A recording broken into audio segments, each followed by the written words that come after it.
이 여신은 바다에서 태어났어요. 조개 껍데기 위에 서 있어요. 발 아래에 파도가 있어요. 머리카락이 바람에 흩날려요. 손이 몸을 가리고 있어요. 그런데 이 여신의 표정을 보세요. 슬픈 건지 평온한 건지 알 수가 없어요. 기쁘게 태어난 게 아니에요. 무언가를 잃은 자리에서 태어난 것 같아요. 이 그림이 어떻게 그려졌는지 오늘 찾아갈게요. 이 그림을 알아요? 세상에서 가장 많이 복제된 그림 중 하나예요. 머그컵에, 달력에, 티셔츠에 우리가 너무 익숙하게 본 그림이에요.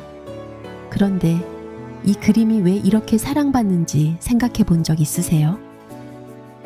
그리고 이 그림을 그린 사람이 나중에 직접 불 속에 던졌다는 걸 아세요?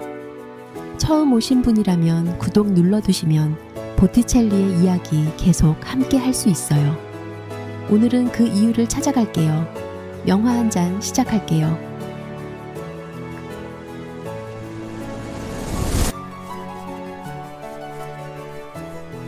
다시 만나서 반가워요. 지난 화 마지막에 이런 말로 끝냈어요. 아름다운 것들은 허영이다. 허영은 죄악이다. 사보나롤라의 목소리가 보티첼리의 귀에까지 들렸다고요. 그 목소리가 보티첼리를 흔들었어요. 평생 아름다움은 신성의 반영이다 라고 믿으며 살아온 사람이에요. 그런데 지금 누군가가 말하고 있어요. 아름다움이 죄악이다 라고요. 보티첼리는 작업실로 돌아와 비너스 캔버스 앞에 섰어요. 이 그림이 죄악인가요? 아니면 신성한 것인가요? 그 질문에 대한 답이 오늘의 이야기예요. 비너스의 탄생이 그려진 건 1484년에서 1486년 사이예요. 의뢰인은 메디치 가문의 일원인 로렌초 디 피에르 프란체스코예요. 새로 지은 빌라를 장식할 그림이 필요했어요. 그리고 주문이에요. 비너스를 그려달라고요.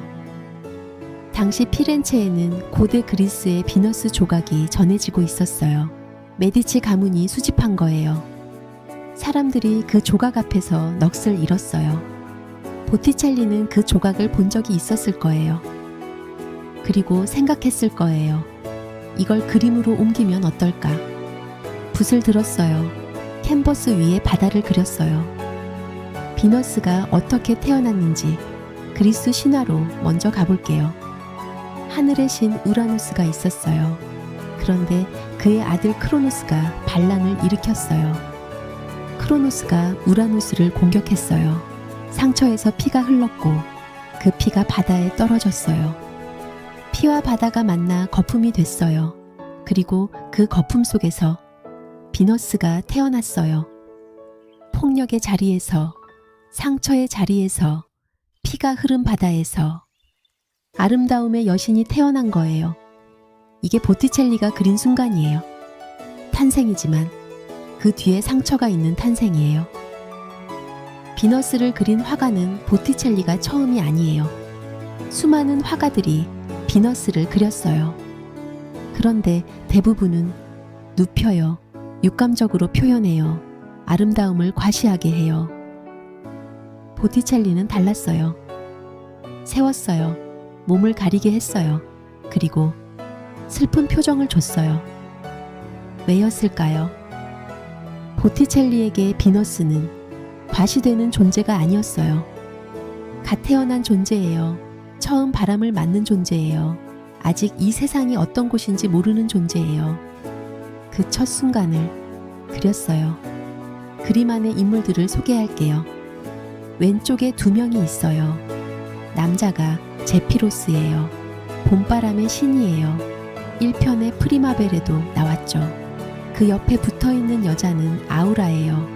미풍의 님프예요. 두 사람이 함께 바람을 불어서 비너스를 해안으로 이끌고 있어요. 중앙에 비너스가 서 있어요. 오른쪽에 호라이가 있어요. 계절의 여신이에요. 꽃무늬 망토를 들고 비너스를 맞이할 준비를 하고 있어요. 그런데 재미있는 게 있어요. 비너스의 머리카락이 날리는 방향과 제피로스가 부는 바람의 방향이 정확히 일치해요. 보티첼리가 바람의 물리적 방향까지 계산한 거예요. 비너스의 몸을 자세히 보면 이상한 점이 있어요. 목이 너무 길어요. 어깨가 너무 흘러내려요. 왼팔이 해부학적으로 부자연스러운 각도예요. 이건 실수가 아니에요. 보티첼리가 의도적으로 그린 거예요. 1편에서 봤죠. 보티첼리는 금 세공사형 옆에서 자랐어요. 선을 다루는 감각이 탁월해요. 해부학적으로 틀리는 사람이 아니에요. 그런데 왜 이렇게 그렸을까요? 현실의 인체보다 더 아름답게 보이려면 어떻게 해야 하는지 알았던 거예요. 목을 조금 더 길게, 어깨를 조금 더 낮게, 팔을 조금 더 느려서 현실이 아니라 이상을 그린 거예요. 비너스의 표정을 다시 보세요. 슬픈가요? 평온한가요? 모나리자와 비슷한 느낌이에요. 각도에 따라 달리 보여요. 그런데 모나리자와는 달라요. 모나리자는 무언가를 알고 있는 표정이에요. 비밀이 있는 사람의 미소예요. 비너스는 아직 아무것도 모르는 표정이에요. 방금 태어났으니까요. 세상이 어떤 곳인지, 사람들이 어떤지, 아름답다는 게 얼마나 힘든 일인지 아직 몰라요. 그 무지의 표정이에요. 보티첼리는 그 순간을 완벽하게 포착했어요. 비너스의 머리카락을 보세요. 바람에 날리는데 동시에 몸을 감싸고 있어요. 머리카락이 옷처럼 기능하고 있어요. 몸을 가리면서 동시에 바람에 흩날려요. 이게 우연일 리 없어요. 보티첼리는 머리카락 한 올 한 올을 전부 계산해서 그렸어요. 1편에서 산미신의 머리카락을 봤어요. 각각 다른 방향으로 흘러내렸죠. 비너스의 머리카락은 달라요. 전부 한 방향이에요. 바람 방향이에요. 그런데 그게 더 자연스러워요. 보티첼리가 선 하나를 그을 때마다 바람을 느끼며 그렸을 거예요. 이 그림이 얼마나 파격인지 당시 맥락으로 봐야 해요. 중세 내내 그림의 주제는 성경이었어요. 예수, 마리아, 성인들. 인체를 드러내는 건 금기였어요. 이교도 신화는 더욱 금기였어요. 그런데 보티첼리가 이교도 여신을 그렸어요. 나체로요. 화면 가득이요. 1480년대 피렌체에서요. 이게 가능했던 건 메디치 가문의 보호가 있었기 때문이에요. 플라톤 아카데미의 철학이 있었기 때문이에요. 아름다움은 신성의 반영이다 라는 믿음이요. 보티첼리는 그 믿음 위에서 용기 있게 붓을 들었어요. 그런데 1490년대가 됐어요. 사보나롤라가 피렌체를 장악했어요. 광장에서 외쳤어요.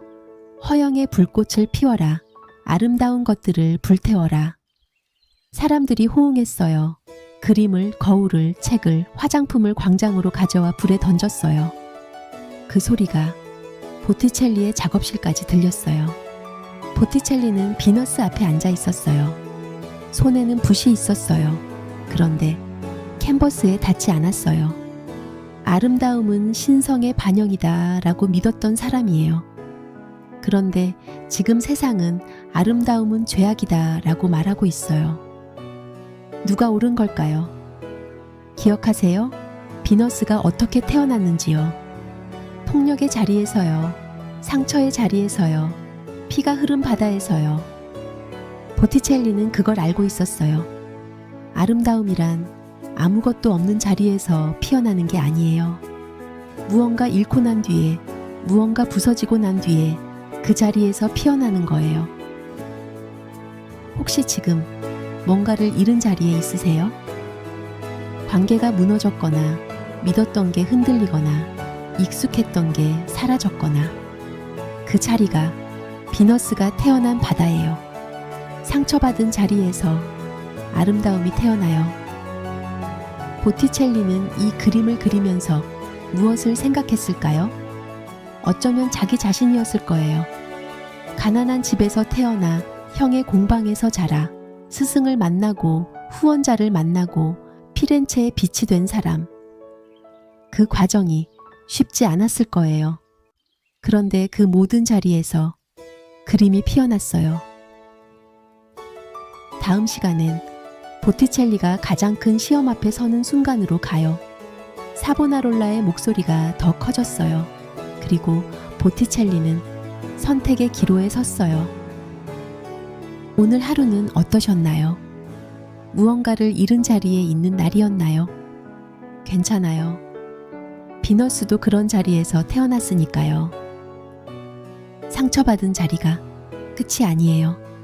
그 자리가 바다가 되고 거품이 되고 여신이 되는 거예요. 오늘 영상이 마음에 드셨다면 좋아요 하나가 다음 이야기를 만드는 힘이 돼요. 오늘 밤은 잃은 것보다 그 자리에서 피어날 것을 생각하면서 편히 쉬세요. 명화 한 잔의 아르테였습니다.